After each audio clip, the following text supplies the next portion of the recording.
Karachi east से हमारे नुमाइंदे काजी जमील अहमद रिपोर्ट कर रहे हैं। कराची के खादिम हुसैन चुलंगी गांव के मेन बाजार में गुज़िश्ता 2 माह से खड़ा गंदा पानी निकासी न होने के खिलाफ इलाका मुकीनों ने सैराब कोट टाउन के चेयरमैन के खिलाफ एहतजाजी मुजाहरा किया और बल्दियाती इदारों के सूबाई वजीर से नोटिस लेने का मुतालबा किया।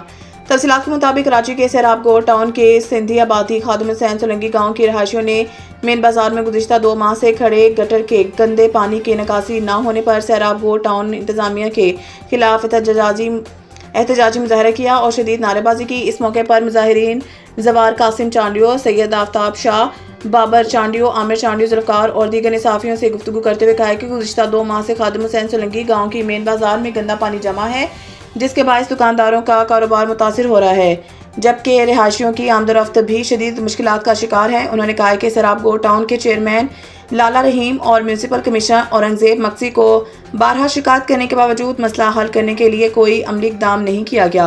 मुजाहिरीन का मजीद कहना था कि मुहर्रम हराम का महीना शुरू होने वाला है, लेकिन खादिम हुसैन चुलंगी गाँव के मेन बाजार और सड़कों पर खड़े गटर के गंदे पानी की निकासी नहीं की गई, जिसके बायस अज़ादारी के जुलूस मुतासिर होने का खदशा है। उन्होंने सूबाई वज़ीर बल्दियात से मुतालबा किया है कि मामले का फौरी नोटिस लेकर मसला हल कराया जाए। पर असां अलेशिया सां तालुक़ था रखूं ऐं असां मोलाई आहियूं।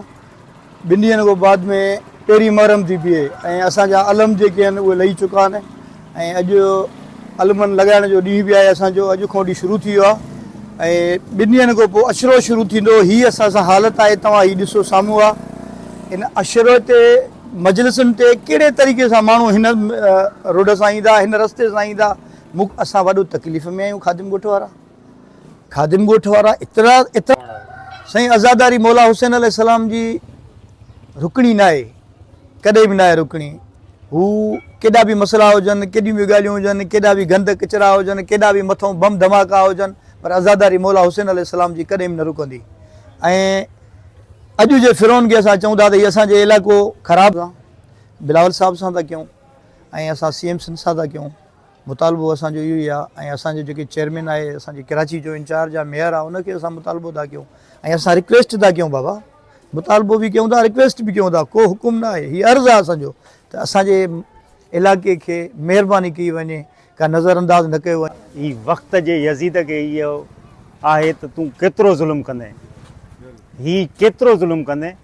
असां हर ज़ुल्म जे, हर ॻाल्हि जे मुंहुं ॾियण जे लाइ तयारु आहियूं। ही तव्हांखे जेके बि फोकल पर्सन माण्हू रखिया आहिनि, छा एडवाइज़री इन जे करे आहे त तव्हां मज़लूमनि जो आवाज़ु न ॿुधो। साईं नासिर हुसैन जा रखियो आहे फोकल पर्सन, त उन अञा ताईं असां सां कोई राब्तो न कयो आहे। ही खादिम सोलंगी ॻोठ खे कोई ॾिसण वारो कोन्हे। छाजे करे, छो इहो ज़ुल्म आहे? फोकल पर्सन जॾहिं रखियो आहे तव्हां असांजी अलम अॼु कुझु आई आहे, कोई माण्हू हिन महिल राब्ते में न आहे, DC न आहे, कोई राब्ते में न आहे। छाजे करे? ही निंधड़ को ॻोठ आहे छा? इन जे करे जो केरु असांजी ॻाल्हि न ॿुधंदो। ये फोकल पर्सन फ़ौरन राब्तो कनि ऐं ही